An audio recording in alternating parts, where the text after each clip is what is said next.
মাত্র মুনাফার জন্য ব্যবসা হবে, এটা একটা ভুল থিওরিতে এসে গেছে। এই যে কারণে আমরা সমস্ত গন্ডগোল, পৃথিবীতে যে গন্ডগোল লাগিয়েছি তার মূল কারণটা হলো মুনাফা। এই মুনাফার কারণেই আমাদের সমস্ত লন্ডভন্ড হয়ে যাচ্ছে। কাজেই আমাদের প্রকৃত মানব প্রকৃতিটা কি সেটা বুঝতে হবে।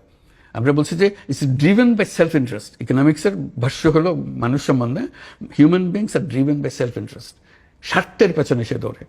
তাহলে তো একটা সম্পূর্ণ ভুল একটা ডেফিনেশন হিউম্যান বিংয়ের। আমাদের যে আসল হবে, he is driven by self interest, he is driven also by collective interest. আমার একটা কালেকটিভ ইন্টারেস্ট আছে। আমি পানির ব্যবস্থাটা আমি করব, আমি স্বাস্থ্যের ব্যবস্থাটা করব, এটা আমার কালেকটিভ ইন্টারেস্ট। আমার লাভ হবে, তোমার লাভ হবে, এটা আমি ছাড়বো না। এটা আমরা করি, কিন্তু আমরা করি কিভাবে? এটা দিয়ে ডোনার দিয়ে, দান খয়রাত দিয়ে। আমি যে দান খয়রাত ব্যবসার মাধ্যমে এটা করা যাবে। তফাৎটা হবে, একটা ব্যবসাতে আমি মুনাফা করবেন, আরেকটা ব্যবসাতে আমি 1 পয়সা মুনাফা করবেন, সেটা মাত্র।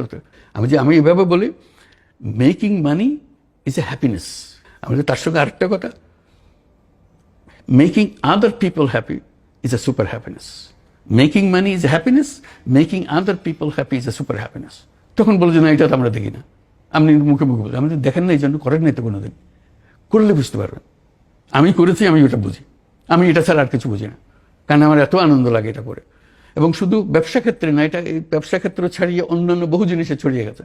এই যে স্পোর্টসে যে শক্তি, স্পোর্টসের শক্তি আপনি শুধু টাকা বানানোর জন্য দেখতেছেন, এই শক্তি মানুষের কল্যাণের জন্যও করতে পারেন। এটার থেকে নানা কথা ঘুরিয়ে এটার আলোচনা হতে হতে শেষ পর্যন্ত ফ্রান্সের লোকজন আমার দাওয়াত করলো যে এটা আমাদেরকে ভালো করে বোঝান, আমরা এটা কীভাবে ব্যবহার করবো। কেন আমরা এখানে অলিম্পিক করতে চাই। 2024 যে অলিম্পিক হবে তার জন্য আমরা একজন প্রার্থী, প্যারিস একটা প্রার্থী শহর। আপনার কথা যদি আমাদেরকে কনভিন্স করতে পারেন, তাহলে আমরা এই অলিম্পিকটা সোশ্যাল বিজনেস অলিম্পিক করবো আপনার কথা অনুসারে। তো বহু আলোচনা হলো, বহু বিতর্ক হলো, হওয়ার পরে তারা সিদ্ধান্ত নিল যে তারা সোশ্যাল বিজনেস অলিম্পিকে করবে, এটাই তাদের। আমি, প্রেসিডেন্ট ম্যাক্রন, এন হিডালগো প্যারিসের মেয়র, আমাদের 3 জনের একটা টিম করা হলো। আমরা গিয়ে অলিম্পিক কমিটির কাছে এটা পেশ করব, বুঝাবো তাদেরকে জিনিসটা। আমরা তাদের পেশ করলাম। আরেকটা ক্যান্ডিডেট ছিল লস অ্যাঞ্জেলেস, তারা আসলো, তারা তাদেরটা পেশ করলো। অলিম্পিক কমিটি প্যারিসকে সিলেক্ট করলো। সেই থেকে তারা প্রস্তুতি নিচ্ছে। আমি তাদের প্রস্তুতি কমিটির একজন মেম্বার, কারণ এটা সোশ্যাল বিজনেস অলিম্পিক করতে হবে। কোথায় সোশ্যাল বিজনেস করতেছি, গ্রামের মধ্যে স্বাস্থ্য সেবা, এবার হঠাৎ করে অলিম্পিকের মধ্যে চলে গেলাম। অদ্ভুত লাগলো, মানুষ এত আগ্রহ করতেছে। এটা কেউ মুচকি হাসতেছে না, পেছনে গিয়ে মুচকি হাসে যে কি পাগল একটা নিয়ে আসছে। সবাই পাগল হয়ে গেছে এটা করার জন্য।